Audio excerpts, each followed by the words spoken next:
not so much noisy from the point of view of radio waves. So it's an ideal place. Now, Andrea Melis and also Matteo Rudo, who will speak after me, are two new guys working at the Observatory of Cagliari, and I have a particular liking for that venue. Not only because there is the largest radio telescope in this country, which is 64 meters in diameter, fully steerable, right? So it's a big thing. But because, as they will say,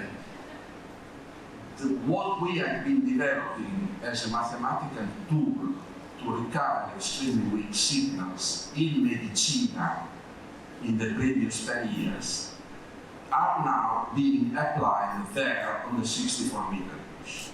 This gives me a real satisfaction because it was not wasted work, and finally we could export the idea also to Berkeley in California and also somewhere else, for Israel in the Netherlands. So, Andrea, your turn and make a good presentation. So, good afternoon. I'm just have a look of overall view of the Sardinia radio telescope and the new development in the context of the national program applied to be get recently. Then a list of the activities concerning SETI, and then the conclusions. So, as you can see, Italy has 3 radio telescopes located in the Medicina, near Bologna, that we're going to see following days. Then 32 meter diameter, and it has a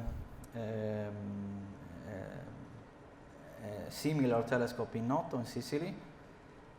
Then we have the SRT in Sardinia. It's an island, it's the second biggest island of Italy, which is 64 meter of diameter. And this is a picture taken a few years ago. On the left you can see the telescope, on the right Stelio Montebugnoli, which is a current senior advisor of SETI in INAF. Then you can see on the right Dan Wertheimer, which is from UC Berkeley. And this is Stelio working on the Serenity 4, which is a spectrometer able to perform up to 24 million channels with a bandwidth of 15 megahertz.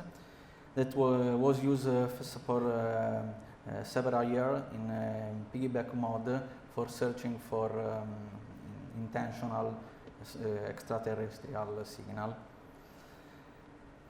So the SRT is, as Claudio mentioned earlier, is a general purpose fully steerable telescope able to function in the range from 300 megahertz and 150 gigahertz. It has multiple focal position and an active surface with more than 100 panels moved by 1,100 electromechanical actuators. The telescope has 3 focal positions: primary, Gregorian, and multi-beam waveguide, and up to 20 receivers can be placed simultaneously. These are the first light receiver. The first is an LP band receiver, a C-band monofeed receiver, and then 7 elements K-band receiver. This is a picture taken last year in China, near FAST, because we are part of the CASPER, which is a collaboration for astronomy signal processing and electronic research, which hosts in Berkeley, which is a collaboration for digital signal processing boards. This is the first one board designed by the CASPER, which is a Roche reconfigurable open architecture and computer hardware, which is used for the LEAP, Large European Array for Pulsar project at SRT. This is a successor of the Roche, which is Roche 2. It implements, Roche 1 uses Virtex 5 Xilinx FPGA, The Roach2 uses a Virtex 6 FPGA, and this is the current most powerful digital system, acquisition system, which is based on 7 Roach2 GPU cluster switch all together connected by optical fiber. And this is a map of Andromeda observed recently with SRT and published in a PJ letter. So we recently got a funding by the National Operative Program at by the Ministry of Research in Italy. The goal of the project was the enhancement of the SRT for the study of the universe at high frequency radio, and we won the funding, and we got 18.7 million of euros for improving the SRT capabilities, and 15% will be used for improving Medicina and the Noto telescope as well. It consists of various working packages. The first 4 are for providing SRT of the high frequency receiver. The first one is W band between 75 to 160 gigahertz. It will be a multi-feed 9-feed receiver. The Q band, which is a 19 receiver, double polarization. Then we will have a bolometer operating in W band. Then a 3-band receiver that will be used essentially for VLBI observation, provided by Korean University. Then we will have a work package for improving metrology, one for integration system and HPC, high performance computing, for improving our laboratories, and finally to get a new digital platform for this new receiver. The evolution of the CASPER boards after Roach 1 and Roach 2 will be the Roach 3, that actually changed the name in Scarab, which is a square kilometer array reconfigurable architecture board. It has Virtex 7 FPGA as a centerpiece. As you can see, we have more logical cells, DSP slice, more block RAM, and so on. And these boards are currently used at the Meerkat, which is a SKA precursor in South Africa. One of the major characteristic is a new ADC board, which has a 14-bit, which are very, very important for low frequency observations. And we will have able to double the number of signal than the Sardara system I showed you before. This is the hybrid memory cube technology, which is a very fast memory used for Meerkat, able to provide up to 160 gigabit for a second as a throughput.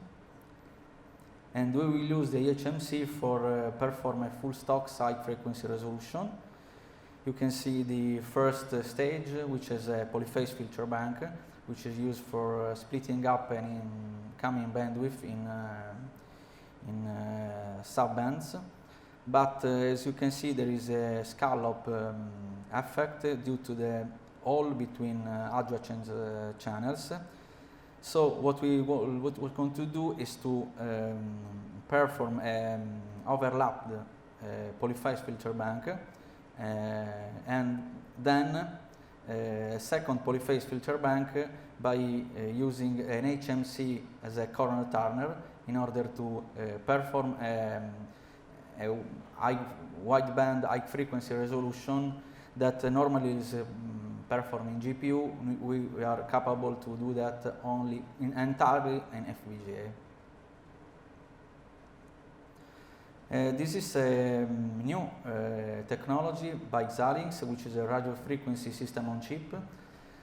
These are a new chip that implement the analog to digital converter and the digital to analog converter directly into the FPGA. This is very important, especially for application where the power consumption is one of the major issue.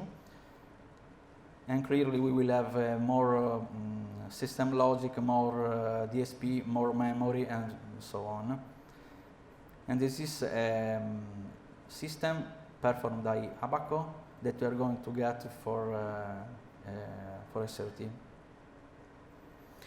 So let's talk about SETI.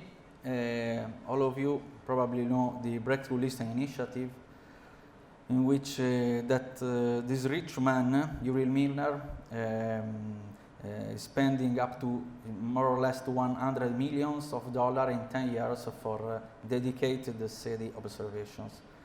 And it will got 20 per second of telescope time of Green Bank and Parkes for performing what? The search for extraterrestrial intelligence, the pulsar search, and the fast radio burst search simultaneously.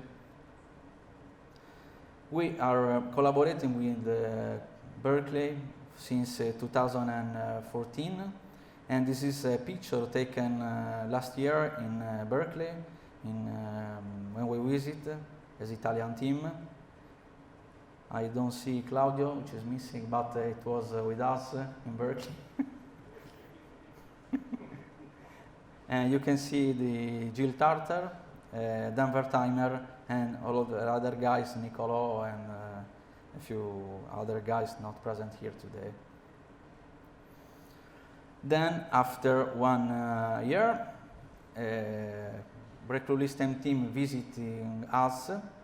The last month they are come to SRT. This is a picture with on the middle you can see Dave McMahon, which is a DSP engineer working at Berkeley since 2000,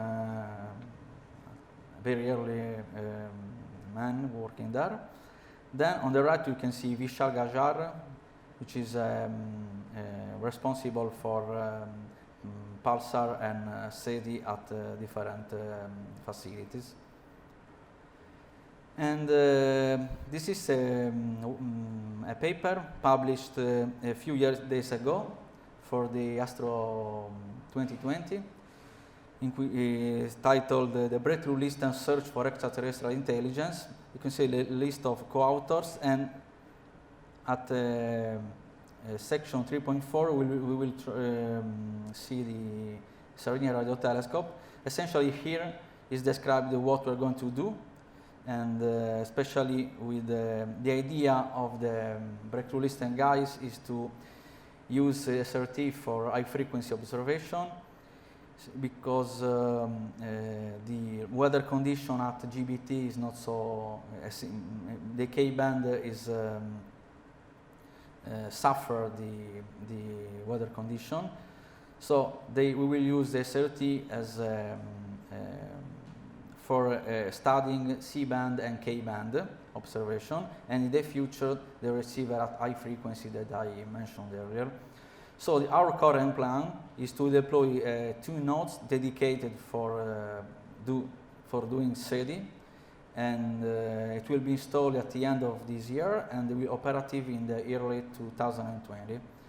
Then we are also collaborating with they are collaborating with our pulsar group for building a pipeline for search pulsar and fast radio bursts in the Galactic Center. So just 2 words about the KLT that Claudio mentioned, and Matteo will treat more deeply after me. Then just to say that KLT is kernel wave transform, and the traditional FFT approach uses sinusoidal function to represent a certain signal, while the KLT calculates the best orthonormal function that represents that signal in the best way. One of the major issues for the KLT is the number of the required calculation. They are very, very strong. what we able to get is an instantaneous bandwidth of a few tens of kilohertz, a few hundred of kilohertz, which obviously cannot be suitable for wide search. And during our visit in Berkeley, we talked with Eric Ropella, which is the director of the SETI at home, which is a very famous project. And clearly the possibility to spread all of the calculation of all the computer of the world is one of the solutions for, maybe the only solution for performing intensive searching. And recently a paper written by Matteo was submitted. We are looking for a reviewer. It's a very difficult. And once the system works, that as appeared, we proposed again implement the KLT for the SETI at home. So in conclusion, SRT, we will start to get data in the framework of Breakthrough List initiative in a few months.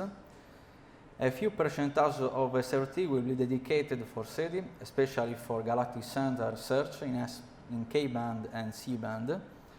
Then the KLT will be used in parallel with the FFT and the wavelets as well, and hopefully adopted by SETI at home projects in the near future. So that's all. Thank you.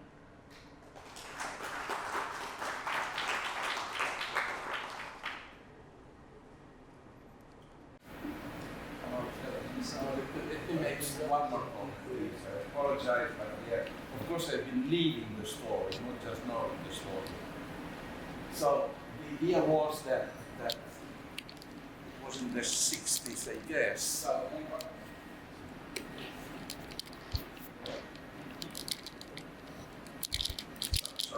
but since you are coming here, I have to tell you the story as seen from this point of view. So it was in the 60s, and we only had the Medicina radio telescope. We means Stadium of the Bugnoli, that those people coming to Medicina will meet the day after tomorrow. And you know, a group of students, no money practically speaking, but not even support from the astronomical community itself. Let me explain this in plain words that can be understood. Actually, Andrea mentioned that, saying that we were doing observation, SETI observation in piggyback mode. What does that mean? Well, I have to tell you what it means. It means that we the SETI group, Stelio and I, were not allowed to point the radio telescope on sources of our liking. So, the radio telescope had to be pointed only on sources decided by, quotes, the serious radio astronomers, which are, of course, people doing completely different things, not related to SETI.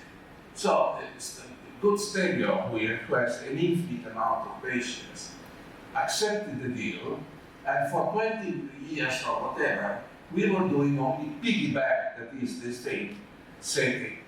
Now, frankly speaking, I was profoundly dissatisfied with this, because who will ever accept to do an astronomical research where someone else decides what is the direction to point the antenna?